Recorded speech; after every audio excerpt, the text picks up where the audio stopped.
ಸಾಯಿನಾಥಾಯ ನಮಃ. ಶ್ರೀ ಸಾಯಿ ಸಚ್ಚರಿತೆ ಅಧ್ಯಾಯ 11.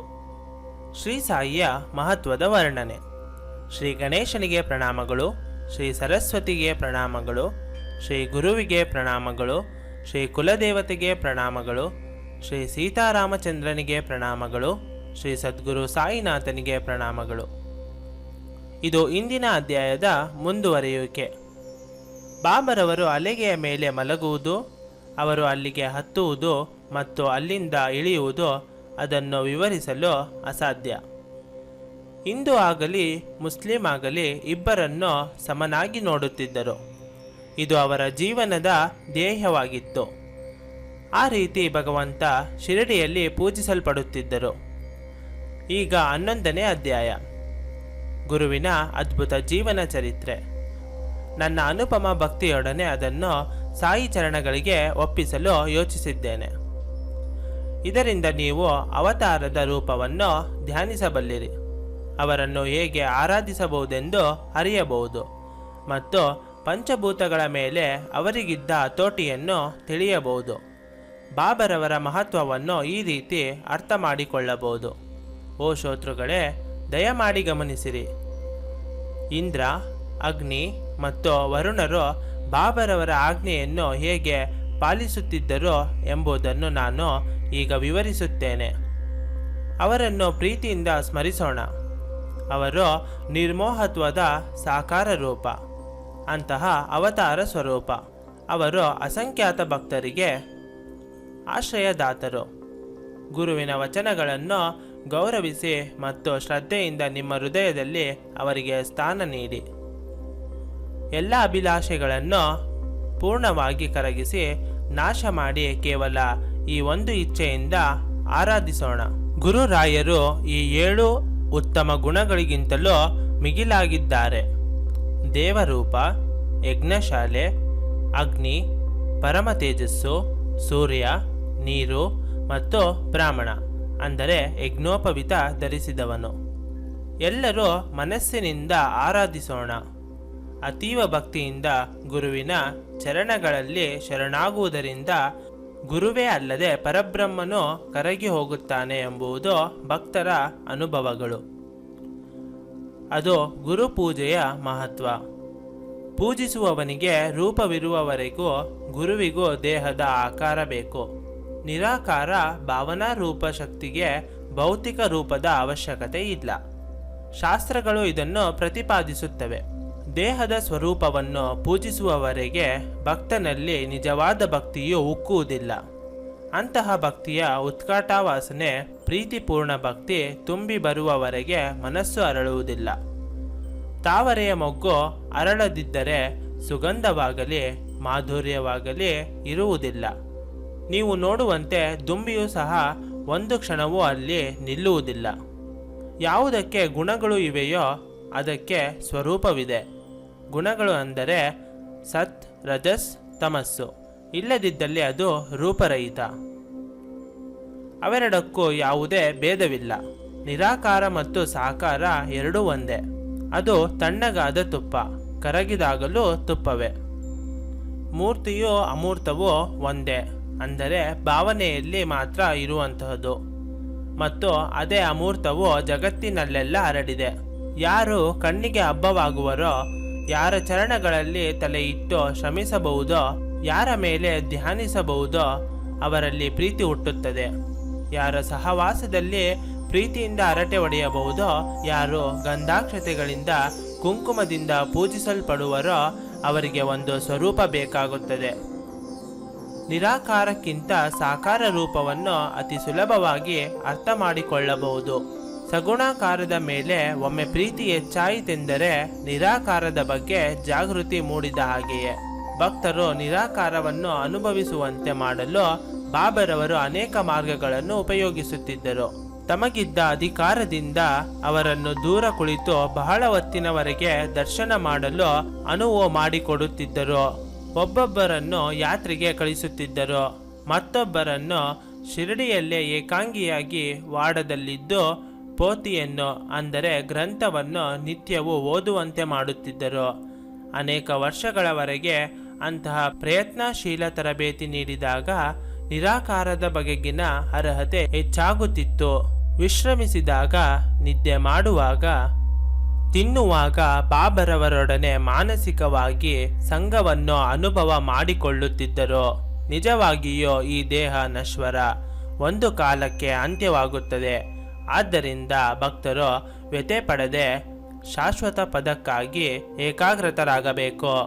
ಪರಿಪರಿ ರೀತಿಯ ಈ ಗ್ರಾಹ್ಯ ಜಗತ್ತು ಅಜ್ಞಾತದಿಂದ ಸ್ಪಷ್ಟೀಕರಣ ಹೊಂದಿದೆ, ಅದೃಶ್ಯದಿಂದ ಆಕಾರ ತಾಳಿದೆ, ಪುನಃ ನಿರಾಕಾರಕ್ಕೆ ತೆರಳುತ್ತದೆ.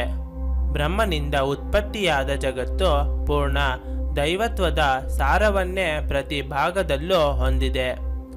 ಅದು ಎಲ್ಲಿಂದ ಹುಟ್ಟಿತೋ ಅಲ್ಲಿಯೇ ನಿರಾಕಾರದಲ್ಲಿ ಸಮಾಹಿತಗೊಳ್ಳುತ್ತದೆ. ಆದ್ದರಿಂದ ಯಾವ ಜೀವಿಯೂ ಸಾಯುವುದಿಲ್ಲ. ಹಾಗಿದ್ದಲ್ಲಿ ಬಾಬಾಗೆ ಸಾವು ಹೇಗೆ ಇರುತ್ತದೆ? ಶ್ರೀ ಸಾಯಿಯು ಯಾವಾಗಲೂ ಪರಿಶುದ್ಧರು, ಜ್ಞಾನೋದಯವಾದವರು, ಪರಿಪೂರ್ಣ ಮತ್ತು ಮೃತ್ಯುವಿನಿಂದ ಸ್ಪರ್ಶಿಸಲ್ಪಡದವರು. ಕೆಲವರು ಅವರನ್ನು ಪರಮಾತ್ಮನ ಭಕ್ತರೆನ್ನಬಹುದು, ಕೆಲವರು ಮಹಾನ್ ಆತ್ಮವೆನ್ನಬಹುದು. ಆದರೆ ನಮಗೆ ಅವರು ನಿಜವಾಗಿಯೂ ಪರಮಾತ್ಮನ ಅವತಾರ ಪುರುಷರು. ಗಂಗೆಯು ಸಮುದ್ರವನ್ನು ಸೇರಲು ಹರಿಯುತ್ತದೆ. ದಾರಿಯಲ್ಲಿ ಬಿಸಿಲ ಧಗೆಯಿಂದ ಬಳಲಿದವರನ್ನು ತಣ್ಣಗೆ ಮಾಡುತ್ತದೆ. ದಡದಲ್ಲಿರುವ ಮರಗಳಿಗೆ ಜೀವ ಕೊಡುತ್ತದೆ. ಪ್ರತಿಯೊಬ್ಬರ ಬಾಯಾರಿಕೆಯನ್ನು ತಣಿಸುತ್ತದೆ. ಅದೇ ರೀತಿ ಸಂತರ ಪ್ರಕಟಣೆಯು ಹೀಗೆಯೇ ಇರುತ್ತದೆ. ಅವರು ಬರುತ್ತಾರೆ ಮತ್ತು ಮರೆಯಾಗುತ್ತಾರೆ, ಆದರೆ ಅವರ ನಡವಳಿಕೆ ಜಗತ್ತನ್ನೇ ಶುದ್ಧೀಕರಿಸುತ್ತದೆ. ಅತಿಯಾದ ಕ್ಷಮತಾ ಭಾವದಿಂದ ಮೃದು ಭಾಷಿಕರಾಗಿ ವಿನೀತ ಗುಣ, ಸಹಿಷ್ಣುತೆ ಮತ್ತು ಅಪರಿಮಿತ ಸಂತೃಪ್ತಿ ಹೊಂದಿರುತ್ತಾರೆ. ಹೊರನೋಟಕ್ಕೆ ಒಂದು ರೂಪವನ್ನು ಹೊಂದಿದ್ದರೂ ಅವರು ನಿರ್ಗುಣ, ನಿರಾಕಾರರಾಗಿದ್ದರು. ನಿರ್ಮೋಹಿಯಾಗಿ ಸ್ವಸ್ವರೂಪದಲ್ಲಿದ್ದು ವಿಮುಕ್ತರಾಗಿದ್ದು ಸಾಮಾನ್ಯ ಜೀವನ ನಡೆಸುತ್ತಿದ್ದರು. ಕೃಷ್ಣ ಪರಮಾತ್ಮನು ತಾನೇ ದೇವರಾಗಿದ್ದರೂ ಹೇಳುತ್ತಾನೆ, ಒಬ್ಬ ಸಂತನು ಆಗಿದ್ದರೂ ನನ್ನ ಆತ್ಮ, ನನ್ನ ಜೀವದ ಪ್ರತಿಬಿಂಬ, ಮತ್ತು ಒಬ್ಬ ಸಂತ ನನ್ನ ಪ್ರೀತಿ ಪಾತ್ರ ಮತ್ತು ಅವನೇ ನಾನು. ಸಂತರು ನನ್ನ ಪ್ರತಿಬಿಂಬಗಳೆಂದು ಕರೆಯಲಾಗದು. ಸಂತರು ನಿಸ್ಸಂದೇಹವಾಗಿ ನಾನೇ. ಆದ್ದರಿಂದ ಅವರಿಗಾಗಿ ನಾನು ಭಕ್ತರ ಹೊರೆಯನ್ನು ಹೊರುತ್ತೇನೆ. ಸಂತರಿಗೆ ಸಂಪೂರ್ಣ ಶರಣಾದವರ ಚರಣಗಳಿಗೆ ನಾನೂ ಕೂಡ ಎರಗುತ್ತೇನೆ. ಈ ರೀತಿ ಶ್ರೀಕೃಷ್ಣನು ಉದ್ಧವನಿಗೆ ಸಂತರ ಮಹತ್ವವನ್ನು ವಿವರಿಸಿ ಹೇಳಿದ್ದಾನೆ. ಸಜ್ಜನರಲ್ಲಿ ಅತ್ಯಂತ ಶ್ರೇಷ್ಠನು, ನಿರಾಕಾರದಲ್ಲಿ ಯಾವುದೇ ಆಕಾರ ಇಲ್ಲದವನು, ಉತ್ತಮರಲ್ಲಿ ಉತ್ತಮೋತ್ತಮನು, ಅವನೇ ಸದ್ಗುಣಿಯರಲ್ಲಿ ಸದ್ಗುಣಿ. ತನ್ನ ದೇಹಗಳನ್ನು ಸಾಧಿಸಿ ಪೂರ್ಣ ತೃಪ್ತನಾದವನು, ತನ್ನ ಆಸೆಗಳನ್ನು ಪೂರೈಸಿಕೊಂಡು ತೃಪ್ತನಾದವನು, ತನ್ನ ಆತ್ಮದಲ್ಲೇ ತನ್ಮಯನಾದವನು, ಸುಖ ದುಃಖಗಳಿಗೆ ಅತೀತನಾದವನು, ಅಂತರಾತ್ಮದ ಆನಂದದ ವೈಭವದ ಸಾಕಾರನಾದವನು. ಅಂತಹವನ ಮಹತ್ತನ್ನು ಯಾರು ತಾನೇ ವಿವರಿಸಬಲ್ಲರು? ಇದು ನಿಜವಾಗಿಯೂ ಅವರ್ಣನೀಯ. ಅವನೇ ಪರಬ್ರಹ್ಮನ ಅವತಾರ, ಅಥವಾ ಇದು ವರ್ಣನಾತೀತವಾದ ಶಕ್ತಿಯೇ ಈ ಭೂಮಿಯ ಮೇಲೆ ತಾನಾಗಿಯೇ ಅವತರಿಸಿದ್ದು ಸತ್ ಚಿತ್ ಆನಂದದ ಅಪರವತಾರ. ಅವನೇ ಜ್ಞಾನದ ಗಣಿ. ಯಾರು ಎಲ್ಲ ರೀತಿಯಲ್ಲೂ ಪರಬ್ರಹ್ಮನೇ ಆಗಿ, ಯಾರು ಸಂಸಾರದ ಎಲ್ಲ ಬಂಧನಗಳಿಂದಲೂ ಮುಕ್ತರಾಗಿರುವರೋ, ಶಾಶ್ವತವಾಗಿ ನಿರ್ಮೋಹರಾಗಿ ಬ್ರಹ್ಮನೊಡನೆ ಒಂದಾಗಿರುವರೋ ಮತ್ತು ಆನಂದ ಸ್ವರೂಪರೋ, ಅವರೇ ಅವತರಿಸಿ ಬಂದಿರುವರು. ಬ್ರಹ್ಮವು ಆನಂದ ಸ್ವರೂಪ ಎಂದು ಶ್ರುತಿಗಳು ಹೇಳುತ್ತವೆ. ಶ್ರೋತೃಗಳು ಇದನ್ನು ಆಗಾಗ್ಗೆ ಕೇಳಿರಬಹುದು. ಪಂಡಿತರು ಇದನ್ನು ಶಾಸ್ತ್ರಗಳಲ್ಲಿ ಓದಿರುವರು. ಭಕ್ತರು ಇದನ್ನು ಶಿರಡಿಯಲ್ಲಿ ಅನುಭವ ಮಾಡಿಕೊಂಡಿದ್ದಾರೆ. ಈ ಸಂಸಾರವು ಅತಿ ವಿಶಿಷ್ಟವಾದದ್ದು. ಅದರಲ್ಲಿ ಒಳ್ಳೆಯದು ಮತ್ತು ಕೆಟ್ಟದು ಎರಡೂ ಇವೆ. ಆತ್ಮಜ್ಞಾನವಿಲ್ಲದವರು ಪ್ರತಿ ಕ್ಷಣದಲ್ಲೂ ಅಂತಹ ಸಂಸಾರದಿಂದ ರಕ್ಷಿಸಿಕೊಳ್ಳಬೇಕು. ಆದರೆ ಆತ್ಮ ಸಾಕ್ಷಾತ್ಕಾರ ಪಡೆದವರಿಗೆ ಯಾವ ತೊಂದರೆಯೂ ಇಲ್ಲ. ಅವರು ಅಂತರಾತ್ಮನಲ್ಲಿ ಆಶ್ರಿತರಾಗಿದ್ದಾರೆ. ಅವರು ಸದಾ ಮುಕ್ತರು, ಆನಂದ ಸ್ವರೂಪರು ಮತ್ತು ಪರಮಾತ್ಮನಲ್ಲೇ ಸ್ಥಿತರು. ಬಾಬರವರೇ ಎಲ್ಲರ ಆವಾಸ. ಅವರಿಗೆ ಬೇರೆ ಆಸನವೇಕೆ? ಅದು ಒಂದು ಬೆಳ್ಳಿಯದು ಏಕೆ? ಅದು ಕೇವಲ ಬಾಬರವರ ಭಕ್ತರ ಇಚ್ಛೆಗಾಗಿ ಮಾತ್ರ. ಬಹಳ ಸಮಯದವರೆಗೆ ಒಂದು ಹಳೆಯ ಆಸನವಿತ್ತು. ಅದು ಸಹ ಒಂದು ಗೋಣಿ ಚೀಲದ ಚೂರು. ಅದರ ಮೇಲೆ ಭಕ್ತರು ಚೆನ್ನಾಗಿರುವ ಒಂದು ಹಾಸಿಗೆಯನ್ನು ಅವರಿಗೆ ಕುಳಿತುಕೊಳ್ಳಲು ಹಾಕಿದರು. ಅವರು ಕುಳಿತ ಆಸನದ ಹಿಂದುಗಡೆ ಗೋಡೆಗೆ ತಾಗಿದಂತೆ ಭಕ್ತರು ಒಂದು ಹೊರಗಲು ದಿಂಬನ್ನು ಹಾಕಿದರು. ಬಾಬರವರು ಭಕ್ತರ ಇಚ್ಛೆಗೆ ಒಗ್ಗೊಟ್ಟಿದ್ದರು. ಅವರ ನಿವಾಸವು ಶಿರಡಿಯಲ್ಲಿ ಇದ್ದಂತೆ ಕಂಡರೂ ಅವರು ಸರ್ವವ್ಯಾಪಿಯಾಗಿದ್ದರು. ಸಾಯಿಯ ಶಕ್ತಿಯಿಂದ ಇದು ಎಲ್ಲ ಭಕ್ತರ ಅನುಭವ ಆಗಿತ್ತು. ಅವರು ನಿರ್ವಿಕಾರಿಯಾಗಿದ್ದರು. ಭಕ್ತರ ಇಚ್ಛೆಗಳಿಗನುಗುಣವಾಗಿ ಪೂಜೆಗಳನ್ನು, ಗೌರವಗಳನ್ನು ಸ್ವೀಕರಿಸುತ್ತಿದ್ದರು.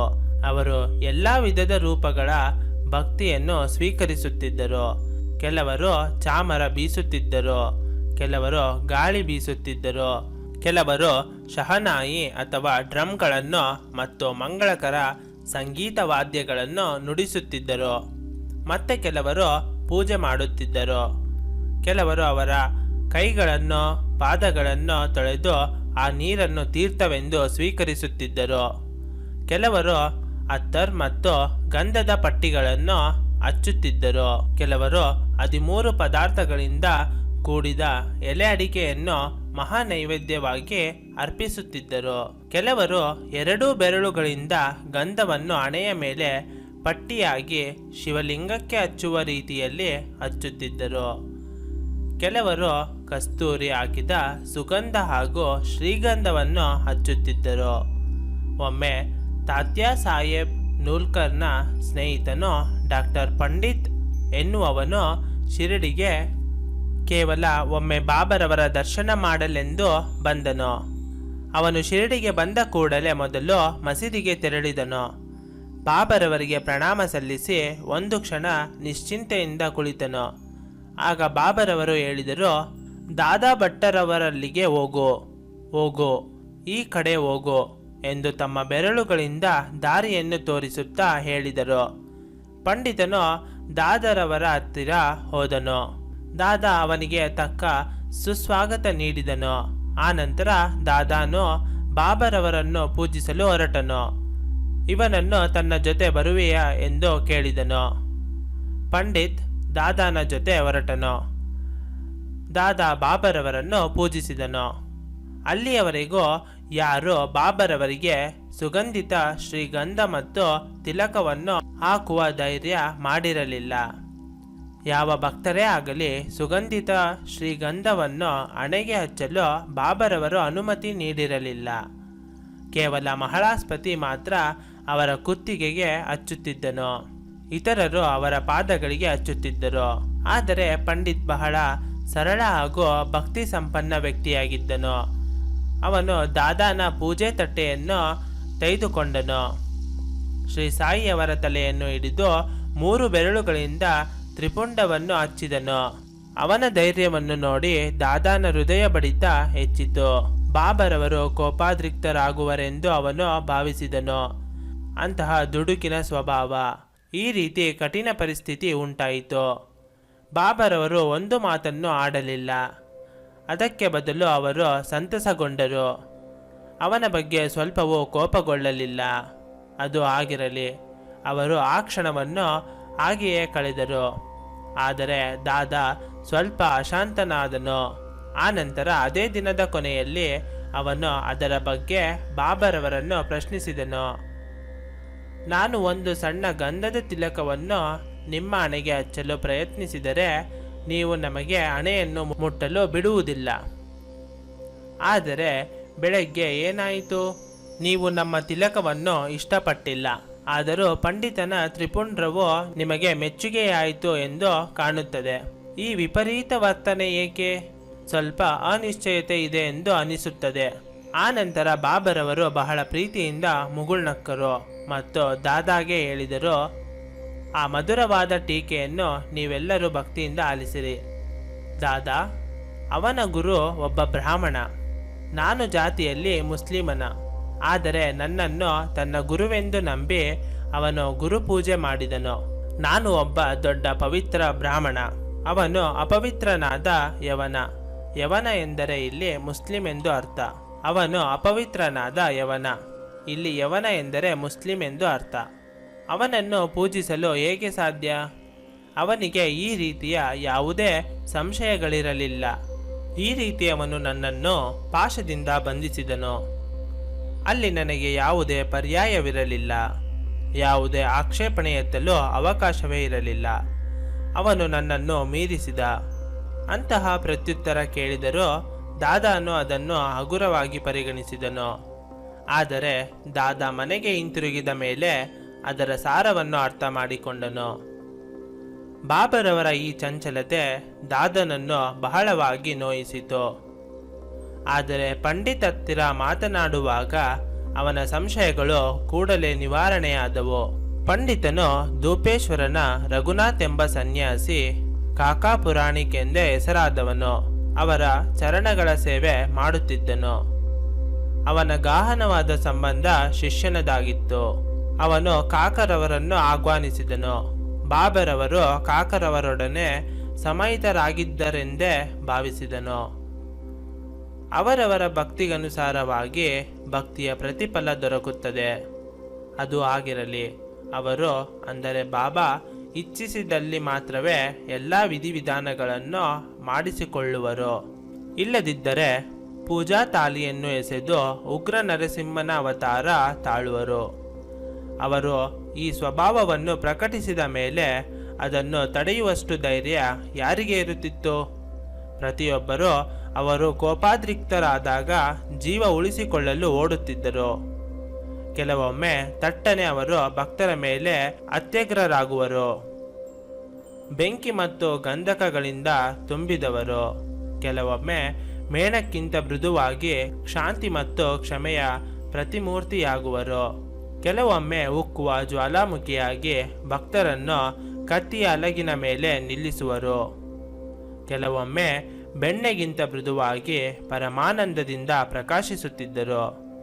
ಅವರು ಕೋಪದಿಂದ ನಡುಗುತ್ತಿದ್ದರೂ, ಕಣ್ಣುಗಳನ್ನು ಸುತ್ತ ಉರುಳಿಸುತ್ತಿದ್ದರೂ, ಹೃದಯದಲ್ಲಿ ಕರುಣೆಯ ಚಿಲುಮೆ ಉಕ್ಕುತ್ತಿರುತ್ತಿತ್ತು. ಅದು ತಾಯಿ ಮಗುವಿನಲ್ಲಿ ತೋರಿಸುವಂತಹ ಕರುಣೆ. ಮತ್ತೊಂದು ಕ್ಷಣದಲ್ಲಿಯೇ ಕೋಪ ಉಪಶಮನವಾಗಿ ಬಾಬಾ ತಮ್ಮ ಸಾಮಾನ್ಯ ವರ್ತನೆಯನ್ನು ತೋರಿಸುತ್ತಿದ್ದರು. ಅವರು ಭಕ್ತರನ್ನು ಹೆಸರು ಹಿಡಿದು ಕರೆದು ಹೇಳುತ್ತಿದ್ದರು, ನಾನು ಯಾರ ಮೇಲಾದರೂ ಕೋಪಗೊಂಡರೆ ನನಗೆ ಅದರ ಅರಿವು ಇರುವುದಿಲ್ಲ ಎಂದು. ತಾಯಿಯು ಮಗುವನ್ನು ಹೊಡೆದರೆ ಎಲ್ಲ ಸಮುದ್ರವು ನದಿಯ ನೀರನ್ನು ಹಿಂದಕ್ಕೆ ತಿರುಗಿಸಿದರೆ ಮಾತ್ರ ನಾನು ನಿಮ್ಮನ್ನು ಧಿಕ್ಕರಿಸಲು, ನಿಮಗೆ ಕಷ್ಟ ಕೊಡಲು ಸಾಧ್ಯ. ನಾನು ನನ್ನ ಭಕ್ತರ ಋಣಕ್ಕೆ ಆಧೀನ. ನಾನು ಯಾವಾಗಲೂ ಅವರ ಪಕ್ಕದಲ್ಲಿಯೇ ಇರುತ್ತೇನೆ. ನಾನು ಪ್ರೀತಿಗಾಗಿ ಸದಾ ಹಸಿದಿರುತ್ತೇನೆ. ನಾನು ಅವರ ಕರೆಗಾಗಿ ಕಾಯುತ್ತಿರುತ್ತೇನೆ. ನಿರೂಪಣೆಯ ಈ ಭಾಗವನ್ನು ಬರೆಯುವಾಗ ಒಂದು ಸೂಕ್ತವಾದ ಕತೆ ನೆನಪಾಗುತ್ತದೆ. ಅದು ಅತಿ ವಿಶಿಷ್ಟವಾದದ್ದು. ಅದನ್ನು ಗೌರವದಿಂದ ಆಲಿಸಿರಿ. ಒಮ್ಮೆ ಒಬ್ಬ ಮುಸ್ಲಿಮನು, ಕಲ್ಯಾಣದ ನಿವಾಸಿ ಸಿದಿಕ್ ಫಾಲ್ಕೆ ಎಂಬುವವನು ಮೆಕ್ಕಾ ಮತ್ತು ಮದೀನಾ ತೀರ್ಥಯಾತ್ರೆ ಮಾಡಿ ಶಿರಡಿಗೆ ಬಂದನು. ಆ ಮುದುಕ ಆಜಿಯು ಚಾವಡಿಯಲ್ಲಿ ಉತ್ತರ ದಿಕ್ಕಿಗೆ ಮುಖ ಮಾಡಿ ನೆಲೆಸಿದನು. ಮೊದಲ 9 ತಿಂಗಳುಗಳವರೆಗೆ ಬಾಬಾ ಅವನ ಮೇಲೆ ಬೇಸರಗೊಂಡಿದ್ದು ಅವನನ್ನು ಭೇಟಿಯಾಗಲು ತಯಾರಾಗಿರಲಿಲ್ಲ. ಅವನಿಗೆ ಇನ್ನೂ ಶುಭ ಮುಹೂರ್ತ ಬಂದಿರಲಿಲ್ಲ. ಅವನು ಶ್ರಮವಹಿಸಿ ಚಾವಡಿಯಿಂದ ಮಸೀದಿಗೆ ನಡೆದ ಓಡಾಟಗಳು ನಿರರ್ಥಕವಾಗಿದ್ದವು. ಅವನು ವಿವಿಧ ಮಾರ್ಗಗಳನ್ನು ಉಪಾಯಗಳನ್ನು ಮಾಡಿದರೂ ಬಾಬರವರ ದೃಷ್ಟಿಗೆ ಬೀಳಲು ಸಾಧ್ಯವಾಗಲಿಲ್ಲ. ಮಸೀದಿಯು ಯಾವಾಗಲೂ ಎಲ್ಲರಿಗೂ ತೆರೆದಿರುತ್ತಿತ್ತು. ಯಾರಿಗೂ ಯಾವ ಪ್ರತಿಬಂಧವೂ ಇರಲಿಲ್ಲ. ಆದರೆ ಫಾಲ್ಕೆಗೆ ಮಾತ್ರ ಮಸೀದಿಯ ಮೆಟ್ಟಲು ಹತ್ತಲು ಅನುಮತಿ ಇರಲಿಲ್ಲ. ಫಾಲ್ಕೆಯು ಅಂತರಂಗದಲ್ಲಿ ಖಿನ್ನನಾಗಿದ್ದನು. ನನ್ನ ಹೆಜ್ಜೆಗಳು ಮಸೀದಿಯನ್ನು ಪ್ರವೇಶಿಸಲಾರದಂತೆ ಮಾಡಿರುವುದಕ್ಕೆ ಅದೇನು ಕರ್ಮಗಳನ್ನು ಮಾಡಿದ್ದೇನೆ? ಅದೆಂತಹ ಪಾಪಗಳನ್ನು ಮಾಡಿದ್ದೇನೆ? ಯಾವ ರೀತಿಯ ಘಟನೆಗಳ ತಿರುವಿನಿಂದ ಬಾಬರವರು ನನ್ನ ಮೇಲೆ ಪ್ರಸನ್ನರಾಗುತ್ತಾರೆ ಎಂಬುದು ಅವನ ಮನಸ್ಸಿನಲ್ಲಿ ಒಂದೇ ಯೋಚನೆಯಾಗಿ ಹಗಲು ರಾತ್ರಿ ಅವನ ಹೃದಯ ಬಡಿತದಂತೆ ಆಯಿತು. ಅದೇ ಸಮಯದಲ್ಲಿ ಯಾರೋ ಒಬ್ಬರು ಅವನಿಗೆ ಅಷ್ಟು ದುಃಖಿತನಾಗಬಾರದೆಂದು ಸಲಹೆ ಇತ್ತರು. ಮಾಧವರಾವನ ಸಹಾಯ ತೆಗೆದುಕೋ, ನಿನ್ನ ಇಚ್ಛೆ ಪೂರೈಸುತ್ತದೆ ಎಂದರು. ನಂದಿಯ ದರ್ಶನ ಮಾಡುವ ಮುಂಚೆ ಶಂಕರನು ಅನುಕೂಲಕರನಾಗುವನೇನು? ಅವನು ಈ ಮಾರ್ಗವನ್ನು ಒಪ್ಪಿದನು. ಈ ಮಾರ್ಗವನ್ನು ಉಪಯೋಗಿಸುವ ಅಭಿಪ್ರಾಯ ಅವನಿಗೆ ಸಮ್ಮತವಾಯಿತು. ಮೇಲ್ನೋಟಕ್ಕೆ ಶ್ರೋತೃಗಳು ಇದನ್ನು ಉತ್ಪ್ರೇಕ್ಷೆ ಎಂದು ಭಾವಿಸಬಹುದು. ಆದರೆ ಇದು ಶಿರಡಿಯಲ್ಲಿ ದರ್ಶನ ಸಮಯದಲ್ಲಿ ಇದ್ದ ಎಲ್ಲರ ಅನುಭವ. ಯಾರಾದರೂ ಬಾಬರವರ ಹತ್ತಿರ ಯಾವುದೇ ತೊಂದರೆ ಇಲ್ಲದೆ ಮಾತನಾಡಬೇಕೆಂದರೆ ಮಾಧವರಾವ್ನ ಜೊತೆ ಹೋಗಬೇಕಾಗಿತ್ತಷ್ಟೇ. ಯಾರು ಬಂದಿದ್ದಾರೆ ಮತ್ತು ಎಲ್ಲಿಂದ ಬಂದಿದ್ದಾರೆ ಇದನ್ನೆಲ್ಲ ಮಧುರವಾಗಿ ತಕ್ಕುದಾದ ರೀತಿಯಲ್ಲಿ ಹೇಳಬೇಕೆಂದಾದರೆ ಮತ್ತು ಪರಿಚಯಿಸಬೇಕಾದರೆ ಮಾಧವರಾವ್ ಬೇಕಾಗಿತ್ತು. ಆನಂತರ ಸಮರ್ಥರು ಮಾತನಾಡಲು ಇಚ್ಛಿಸುತ್ತಿದ್ದರು. ಆಜಿಯು ಇದೆಲ್ಲವನ್ನು ಕೇಳಿ ಮಾಧವರಾವ್ನ ಮನ ಒಪ್ಪಿಸಿದನು. ಅವನು ಹೇಳಿದನು, ಒಮ್ಮೆ ಇಷ್ಟಾದರೂ ನನ್ನ ಸಂದಿಗ್ಧತೆಯನ್ನು ತಿಳಿಸಿ, ಅಸಾಧ್ಯವಾದುದನ್ನು ಸಾಧಿಸಲು ಸಹಾಯ ಮಾಡಿರಿ. ಸರಿಯಾದ ಅವಕಾಶಕ್ಕಾಗಿ ಮಾಧವರಾವ್ ಮೇಲೆ ಒತ್ತಡ ಹಾಕಿ ಒಂದು ದೃಢ ನಿರ್ಧಾರಕ್ಕೆ ಬಂದನು. ಕಷ್ಟವಾದರೂ ಸರಿ, ಪ್ರಯತ್ನ ಮಾಡುವೆ ಎಂದುಕೊಂಡನು. ಅವನು ಧೈರ್ಯ ಮಾಡಿ ಮಸೀದಿಗೆ ಹೋದನು. ಬಹಳ ಸೂಕ್ಷ್ಮವಾಗಿ ಆ ವಿಷಯವನ್ನು ಪ್ರಸ್ತಾಪಿಸಿದ. ಬಾಬಾ, ಆ ಮುದುಕನು ಬಹಳ ಖಿನ್ನನಾಗಿದ್ದಾನೆ, ದಯಮಾಡಿ ಅವನ ಮೇಲೆ ಕೃಪೆ ತೋರಿರಿ. ಆ ಆಜಿ ಮೆಕ್ಕಾ ಮದೀನಾ ಯಾತ್ರೆ ಮಾಡಿದ ನಂತರ ನಿಮ್ಮ ದರ್ಶನಕ್ಕಾಗಿ ಶಿರಡಿಗೆ ಬಂದಿದ್ದಾನೆ. ನೀವು ಅವನ ಮೇಲೆ ದಯೆ ತೋರದೇ ಇರಲು ಹೇಗೆ ಸಾಧ್ಯ? ಅವನನ್ನು ಮಸೀದಿಯ ಒಳಗೆ ಬರಲು ಏಕೆ ಬಿಡುತ್ತಿಲ್ಲ? ಅಸಂಖ್ಯಾತ ಜನರು ಬರುತ್ತಾರೆ, ಸ್ವತಂತ್ರವಾಗಿ ಮಸೀದಿಯನ್ನು ಪ್ರವೇಶಿಸುತ್ತಾರೆ, ದರ್ಶನ ಪಡೆಯುತ್ತಾರೆ ಮತ್ತು ಕೂಡಲೇ ಹೊರಟು ಹೋಗುತ್ತಾರೆ. ಇವನೊಬ್ಬ ಮಾತ್ರ ವ್ಯರ್ಥವಾಗಿ ಏಕೆ ಆಯಾಸ ಪಡುತ್ತಿದ್ದಾನೆ? ಅವನ ಮೇಲೆ ದಯೆ ತೋರಿರಿ. ಕೇವಲ ಒಂದು ಸಲ ಮಸೀದಿಯಲ್ಲಿ ಅವನನ್ನು ಭೇಟಿ ಮಾಡಿರಿ. ಆನಂತರ ಅವನು ಕೂಡ ಬೇಗನೆ ಹೊರಟು ಹೋಗುತ್ತಾನೆ. ಅವನ ಮನದಲ್ಲಿರುವ ಪ್ರಶ್ನೆ ಕೇಳಿ ಹೊರಡುವನು. ಶ್ಯಾಮ, ನಿನ್ನ ತುಟಿಯ ಮೇಲೆ ಮಗುವಿನ ಜೊಲ್ಲು ಇನ್ನೂ ಆರಿರುವುದಿಲ್ಲ. ಅಲ್ಲಾನ ಕೃಪೆ ಅವನ ಮೇಲೆ ಇಲ್ಲದೆ ಇರುವಾಗ ನಾನು ಏನು ಮಾಡಲಿ? ಅವನು ಅಲಾಲ್ಮಿಯನಿಗೆ ಋಣಿಯಾಗಿಲ್ಲದಿದ್ದರೆ ಮಸೀದಿಯ ಮೆಟ್ಟಿಲನ್ನು ಯಾರಾದರೂ ಹತ್ತಲು ಸಾಧ್ಯವೇ? ಫಕೀರನ ಕೃತ್ಯಗಳೆಲ್ಲವೂ ಅರ್ಥದ ಆಚೆ ಇರುತ್ತವೆ. ಅವುಗಳ ಮೇಲೆ ನನ್ನ ಅಧಿಕಾರ ಇರುವುದಿಲ್ಲ. ಅದು ಆಗಿರಲಿ. ಬಾವಿಯ ಆಚೆ ನಡೆಯುವ ಹಾದಿ ಕಿರಿದಾಗಿದೆ.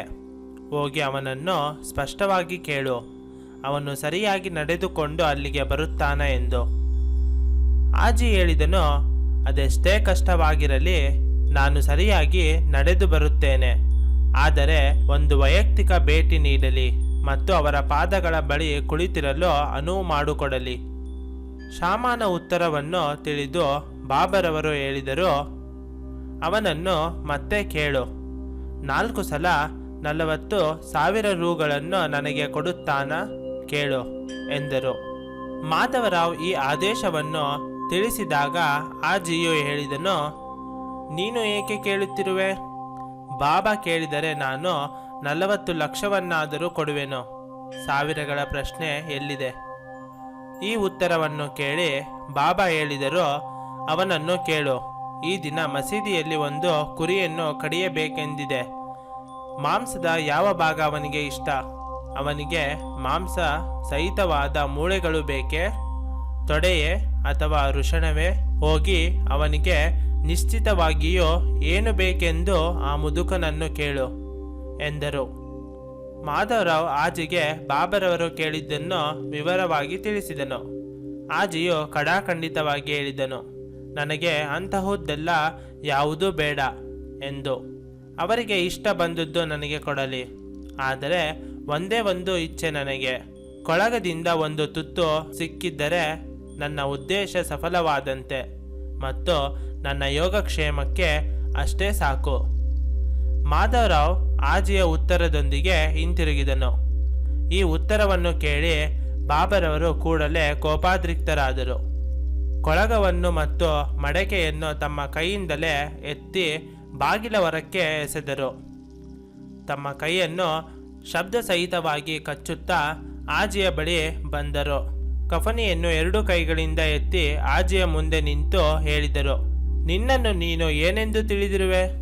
ನನ್ನ ಮುಂದೆ ನಿನ್ನ ಬಗ್ಗೆ ಬಡಾಯಿ ಕೊಚ್ಚಿಕೊಳ್ಳುತ್ತಿರುವೆಯಾ? ನೀನು ನಿನ್ನ ವಯಸ್ಸಿನಿಂದಾಗಿ ಗಾಳಿಗೋಪುರ ಕಟ್ಟುತ್ತಿರುವೆಯಾ?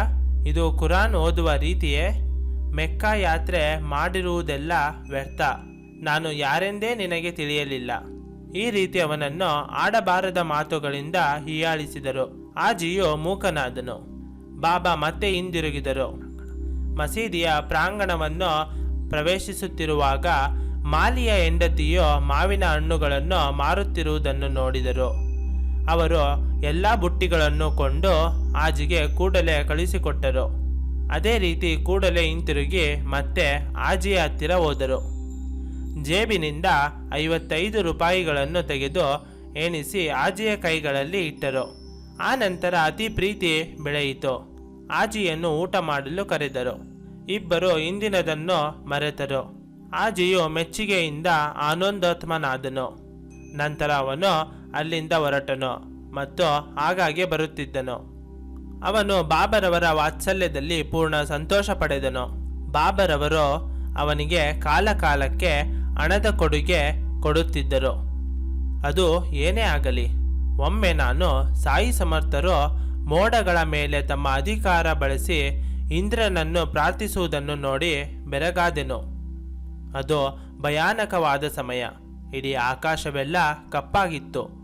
ಮೋಡ ಕವಿದು ಕತ್ತಲೆ ಆವರಿಸಿತ್ತು. ಹಕ್ಕಿಗಳು ಮತ್ತು ಮೃಗಗಳು ಭಯಭೀತವಾಗಿದ್ದವು. ಒಂದು ಚಂಡಮಾರುತ ಬೀಸಲು ಪ್ರಾರಂಭಿಸಿತು. ಆಗ ಸೂರ್ಯ ಅಸ್ತಮಿಸಿ ಸಂಜೆಯಾಯಿತು. ತಕ್ಷಣವೇ ಸುಂಟರ ಗಾಳಿ ಹುಟ್ಟಿತು. ಶಕ್ತಿಯುತವಾಗಿ ವೇಗವಾಗಿ ಗಾಳಿ ಬೀಸಿತು. ಅಲ್ಲಿ ತಡೆಯಲಾರದಂತಹ ಗಲಭೆ ಉಂಟಾಯಿತು. ಗುಡುಗುಗಳ ಶಬ್ದದೊಡನೆ, ಮಿಂಚಿನ ಹೊಳಪಿನೊಡನೆ, ಸುಯೋ ಎನ್ನುವ ಬಿರುಗಾಳಿಯೊಡನೆ, ಸತತ ಮಸಲಧಾರೆ ಮಳೆಯೊಡನೆ ಕುಂಭದ್ರೋಣ ಮಳೆ ಸುರಿಯಿತು. ಆಲಿಕಲ್ಲುಗಳು ಶಬ್ದದೊಡನೆ ಸುರಿದವು. ಹಳ್ಳಿಯ ಜನ ಭಯಭೀತಿಯಿಂದ ಭಯಾನಕ ನಿರೀಕ್ಷೆಯಿಂದ ಅತ್ತರು ಮತ್ತು ಬೊಬ್ಬೆ ಇಡುತ್ತಾ ಗಲಭೆ ಉಂಟು ಮಾಡಿದರು. ಅನಾಥರಾದ ಭಿಕ್ಷುಕರು ಮಸೀದಿಯ ಸೂರಿನಲ್ಲಿ ಆಶ್ರಯ ಪಡೆಯಲು ಬಂದರು. ಅವರೊಟ್ಟಿಗೆ ಹಸುಕರುಗಳು ಸೇರಿಕೊಂಡವು. ಮಸೀದಿಯಲ್ಲಿ ದೊಡ್ಡ ಗುಂಪಾಯಿತು. 4 ದಿಕ್ಕುಗಳಲ್ಲಿ ನೀರು ತುಂಬಿತು. ಹುಲ್ಲು ತೊಳೆದು ಹೋಯಿತು. ಸುಗ್ಗಿಯು ಕೆಸರು ಭೂಮಿಯಲ್ಲಿ ಒದ್ದೆಯಾಯಿತು. ಜನರೆಲ್ಲರೂ ದಿಗ್ಭ್ರಮೆಗೊಂಡರು. ಇಡೀ ಹಳ್ಳಿಯು ಭಯಭೀತವಾಗಿ ಚಿಂತಾಕ್ರಾಂತವಾಯಿತು. ಅವರೆಲ್ಲ ಒಳಗೆ ಬಂದು ಮಸೀದಿಯ ಪ್ರಾಂಗಣದಲ್ಲಿ ತುಂಬಿಕೊಂಡರು. ಕೆಲವರು ಗುಹೆಗಳ ಕೆಳಗೆ ನಿಂತರು. ಅವರು ತಮ್ಮ ದುಃಖವನ್ನು ಬಾಬರವರಲ್ಲಿ ತೋಡಿಕೊಂಡರು. ಶಿರಡಿಯು ಜೋಗಯ್ಯ, ಜಾಕಯ್ಯ, ಮಾರಯ್ಯ, ಶನಿ, ಶಂಕರ, ಅಂಬಾಬಾಯಿ, ಮಾರುತಿ, ಖಂಡೋಬ, ಮಾಳಾಸಾಯಿ ಈ ದೇವಾಲಯಗಳಿಂದ ತುಂಬಿ ಹೋಗಿತ್ತು. ಆದರೂ ಯಾವುದೇ ಸಂದಿಗ್ಧ ಪರಿಸ್ಥಿತಿಯಲ್ಲಿ ಯಾರೊಬ್ಬರೂ ಹಳ್ಳಿಯವರ ರಕ್ಷಣೆಗೆ ಬರಲಿಲ್ಲ. ಅದಕ್ಕೆ ಅಪವಾದವಾಗಿ ಕೇವಲ ಸಾಯಿಯೊಬ್ಬರೇ ತತ್ಕ್ಷಣವೇ ಪ್ರೇರೇಪಿತರಾಗಿ ಎಲ್ಲರಿಗೂ ಎಲ್ಲ ಸಮಯಗಳಲ್ಲಿಯೂ ಸಹಾಯ ಮಾಡಿದವರು.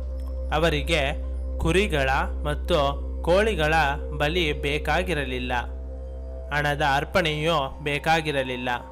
ಅವರಿಗೆ ಬೇಕಾದದ್ದು ಕೇವಲ ನಿಜವಾದ ಭಕ್ತಿ.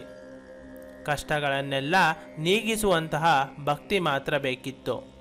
ಜನರ ದಿಗ್ಭ್ರಮೆಯನ್ನು ನೋಡಿ ಮಹಾರಾಜರು ಬಹಳ ವಿಚಲಿತರಾಗಿದ್ದರು. ಅವರು ತಮ್ಮ ಆಸನದಿಂದ ಎದ್ದು ಮುಂದೆ ಬಂದು ಮಸೀದಿಯ ಕಂಬದ ಹತ್ತಿರ ನಿಂತರು. ಆಕಾಶವು ಗುಡುಗಿನ ಶಬ್ದದಿಂದ ಪ್ರತಿಧ್ವನಿಸುತ್ತಿತ್ತು. ಮಿಂಚಿನ ಸೀಳುಗಳ ಬೆಂಕಿಯಿಂದ ಪ್ರಜ್ವಲಿಸುತ್ತಿತ್ತು.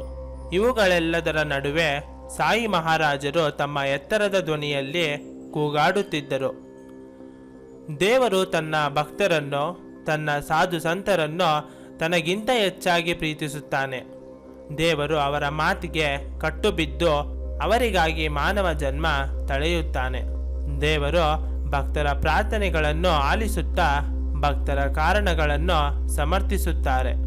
ಭಕ್ತರು ಎಲ್ಲ ಪ್ರಾರ್ಥನೆಗಳನ್ನು ಮಾಡಿದ ಕೂಡಲೇ ಭಕ್ತರ ಶ್ರದ್ಧೆಯನ್ನು ಗಮನಿಸಿ ಅವರು ಗ್ರಹಿಸಿ ಎತ್ತಿ ಹಿಡಿಯುತ್ತಾರೆ. ಇಲ್ಲಿ ಜೋರಾದ ಕೂಗುಗಳು ಒಂದಾದ ಮೇಲೊಂದು ಆಕಾಶದಲ್ಲಿ ಪ್ರತಿಧ್ವನಿಸುತ್ತಿದ್ದವು. ಮಸೀದಿಯೇ ಅಲ್ಲಾಡುವಂತೆ ಕಂಡಿತು. ಪ್ರತಿಯೊಬ್ಬರೂ ಕಿವುಡರಾದರು. ಮಸೀದಿಯು ಮತ್ತು ದೇವಾಲಯಗಳು ಭೂಮಿಯನ್ನೇ ನಡುಗಿಸುವಂತಹ ಶಬ್ದದಿಂದ ಪ್ರತಿಧ್ವನಿಸುತ್ತಿದ್ದವು. ಆ ನಂತರ ಮೋಡಗಳು ತಮ್ಮ ಗುಡುಗುಗಳನ್ನು ನಿಲ್ಲಿಸಿದವು ಮತ್ತು ಮಳೆ ಸುರಿಯುವುದು ನಿಂತು ಹೋಯಿತು. ಬಾಬರವರ ಜೋರಾದ ಕೂಗು ಎಷ್ಟೋ ಸಮೃದ್ಧಿಯಾಗಿತ್ತೆಂದರೆ ಜನರಿಂದ ತುಂಬಿ ಹೋಗಿದ್ದ ಅಂಗಳವೇ ತನ್ನಲ್ಲಿ ತಾನೇ ಪಿಸುಗುಡುತ್ತಾ ತಲೆಕೆಳಗಾಯಿತು. ಬಾಬರವರ ಚಾತುರ್ಯ ಮತ್ತು ಶಕ್ತಿಗಳನ್ನು ಯಾರೂ ಅರಿಯಲಾರರು. ಅದು ಮಳೆಯ ಮೇಲೆ ಪರಿಣಾಮ ಬೀರಿತು. ಗಾಳಿಯು ಕೂಡಲೇ ಹತೋಟಿಗೆ ಬಂತು. ಮಂಜಿನಿಂದ ಉಂಟಾದ ಕತ್ತಲೆಯು ಮಾಯವಾಯಿತು. ನಿಧಾನವಾಗಿ ಮಳೆ ಕಡಿಮೆಯಾಯಿತು. ನಕ್ಷತ್ರ ಪುಂಜವು ಕಾಣತೊಡಗಿತು. ಅಷ್ಟರಲ್ಲಿ ಕತ್ತಲೆಯು ಮಾಯವಾಯಿತು. ಆನಂತರ ಮಳೆ ಸಂಪೂರ್ಣವಾಗಿ ನಿಂತಿತು. ಬೀಸುತ್ತಿದ್ದ ಗಾಳಿಯು ಶಾಂತವಾಯಿತು. ಆಗಸದಲ್ಲಿ ಚಂದ್ರಮನು ಕಾಣಿಸಿದನು. ಎಲ್ಲರೂ ಸಂತೋಷಗೊಂಡರು. ಇಂದ್ರನು ಅವರ ವ್ಯಾಕುಲ್ಯತೆಗೆ ಕರಗಿ ಹೋಗಿ ಸಂತರ ಮಾತುಗಳನ್ನು ಎತ್ತಿ ಹಿಡಿದನು. ಮೋಡಗಳು ಎಲ್ಲ ದಿಕ್ಕುಗಳಲ್ಲಿ ಚದುರಿದವು. ಸುಂಟರ ಗಾಳಿಯು ಶಾಂತವಾಯಿತು. ಮಳೆಯು ಒಟ್ಟಾರೆ ನಿಂತಿತು. ಗಾಳಿಯು ಮಂದವಾಗಿ ಬೀಸತೊಡಗಿತು. ಗುಡುಗಿನ ಶಬ್ದ ಕಡಿಮೆಯಾಯಿತು. ಪಕ್ಷಿಗಳು ತಮ್ಮ ಧೈರ್ಯವನ್ನು ಪುನಃ ಪಡೆದವು. ಸೂರ್ಯನ ಆಶ್ರಯವನ್ನು ತೊರೆದ ಹಸು ಮತ್ತು ಕರುಗಳು ಹೊರಗೆ ಬಂದವು. ನಿರ್ಭಯವಾಗಿ ಓಡಾಡತೊಡಗಿದವು. ಹಕ್ಕಿಗಳು ಆಗಸದಲ್ಲಿ ಹಾರಾಡಿದವು. ಇಂದಿನ ಭಯಂಕರ ಘಟನೆಗಳನ್ನು, ಮುಂಚಿನ ಅನುಭವಗಳನ್ನು ಪಡೆದ ಮೇಲೆ ಎಲ್ಲ ಜನರು ಬಾಬರವರಿಗೆ ಕೃತಜ್ಞತೆ ಅರ್ಪಿಸಿದ ನಂತರ ತಮ್ಮ ತಮ್ಮ ಮನೆಗೆ ಹಿಂತಿರುಗಿದರು. ಹಸುಗಳು ಶಾಂತವಾಗಿ ಚದುರಿದವು. ಸಾಯಿಯು ಕರುಣೆಯ ಸಾಕಾರ ಮೂರ್ತಿ. ಅವರಿಗೆ ಭಕ್ತರನ್ನು ಕಂಡರೆ ತುಂಬಾ ಪ್ರೀತಿ.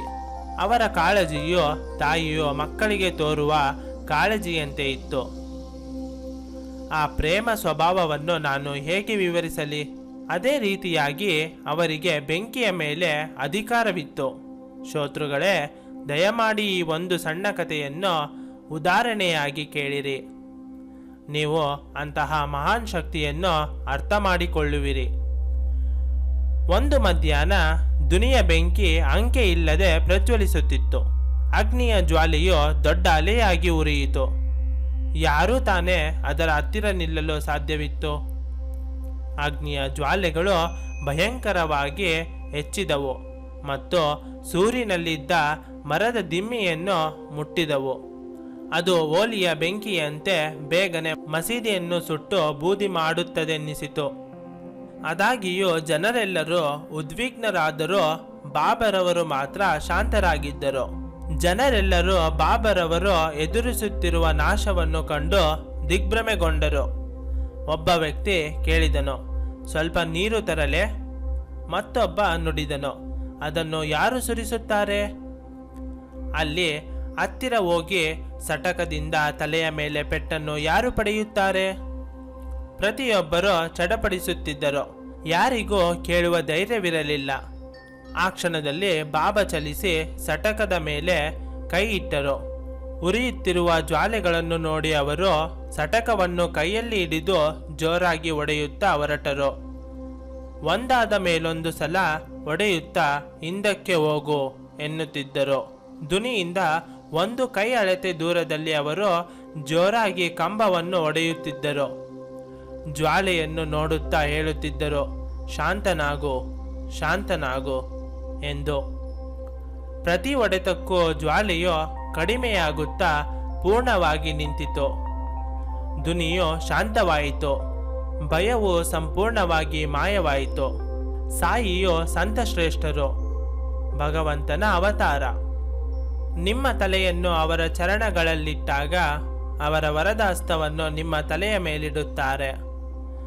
ಯಾರು ನಿತ್ಯವೂ ಈ ಅಧ್ಯಾಯವನ್ನು ಏಕಾಗ್ರತೆಯಿಂದ ಪಠಿಸುವರೋ, ಭಕ್ತಿ ಶ್ರದ್ಧೆಗಳಿಂದ ಇರುವರೋ, ಅವರ ಎಲ್ಲ ಕಷ್ಟಗಳು ಪರಿಹಾರವಾಗುತ್ತವೆ. ಇನ್ನೂ ಹೆಚ್ಚಿಗೆ ಮತ್ತೇನು ಕೇಳಲಿ? ಮನಸ್ಸು ಪರಿಶುದ್ಧಗೊಳಿಸಿದ ನಂತರ ಸಾಯಿ ಪಾರಾಯಣವನ್ನು ಅತ್ಯಂತ ನಿಷ್ಠೆಯಿಂದ ಮಾಡಿದ್ದಲ್ಲಿ ನೀವು ಶಾಶ್ವತ ಬ್ರಹ್ಮನನ್ನು ಪಡೆಯುವಿರಿ. ಅಸಾಧ್ಯವನ್ನು ಸಾಧ್ಯ ಮಾಡಿ ಪಡೆಯಿರಿ. ಅಂತಿಮವಾಗಿ ನಿರ್ಮೋಹತ್ವದಲ್ಲಿರಿ. ಬಹು ಕ್ಲಿಷ್ಟವಾದ ಚತುರ್ವಿಧ ಮುಕ್ತಿ ಮತ್ತು ಅಖಂಡ ಶಾಂತಿಯನ್ನು ಪಡೆಯುವಿರಿ. ಅದು ಆಗಿರಲಿ. ಪರಮಾತ್ಮನ ಆನಂದವನ್ನು ಅನುಭವಿಸಲು ಇಚ್ಛಿಸುವ ಭಕ್ತರು ಮತ್ತು ನುರಿತ ಜ್ಞಾನಿಯು ಈ ಅಧ್ಯಾಯವನ್ನು ಮತ್ತೆ ಮತ್ತೆ ಬಹು ಗೌರವದಿಂದ ಪಠಿಸಲಿ. ಮನಸ್ಸುಗಳು ಶುದ್ಧವಾಗುತ್ತವೆ. ಚರಿತ್ರೆಗಳ ಶ್ರವಣವು ಆಧ್ಯಾತ್ಮದ ಕಡೆ ಒಲವನ್ನು ವೃದ್ಧಿಗೊಳಿಸುತ್ತವೆ. ಅವರು ಏನು ಇಚ್ಛಿಸುತ್ತಾರೋ ಅದನ್ನು ಪಡೆಯುತ್ತಾರೆ. ಅಮಂಗಳಕರವಾದುದು ಮತ್ತು ಇಚ್ಛೆ ಪಡೆದೇ ಇರುವುದು ನಾಶವಾಗುತ್ತವೆ. ಬಾಬರವರ ಸಾನ್ನಿಧ್ಯವನ್ನು ವೈಯಕ್ತಿಕವಾಗಿ ಅನುಭವಿಸಿ. ಹೇಮದ ಪಂಥ ಸಾಯಿಗೆ ಶರಣಾಗಿದ್ದಾನೆ. ಮುಂದಿನ ಅಧ್ಯಾಯ ಅತ್ಯಂತ ಪವಿತ್ರವಾದುದು. ಗುರು ಶಿಷ್ಯರ ಸಂಬಂಧವನ್ನು ಮತ್ತು ಗುರುಪುತ್ರನಿಂದ ಗೋಲಾಪರ ದರ್ಶನವನ್ನು ತಿಳಿಸುತ್ತದೆ.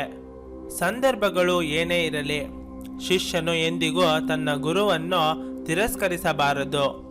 ಸಾಯಿ ಗುರು ದೇವರು. ಇದರ ನಿರ್ದಿಷ್ಟ ಅನುಭವವನ್ನು ನೀಡಿ ಅವರಲ್ಲಿ ಅಚಲ ಶ್ರದ್ಧೆಯನ್ನು ವೃದ್ಧಿಗೊಳಿಸಿದರು. ಆ ಭಕ್ತರು ಅಲ್ಲಿಗೆ ಬಂದು ಶರಣಾದವರು.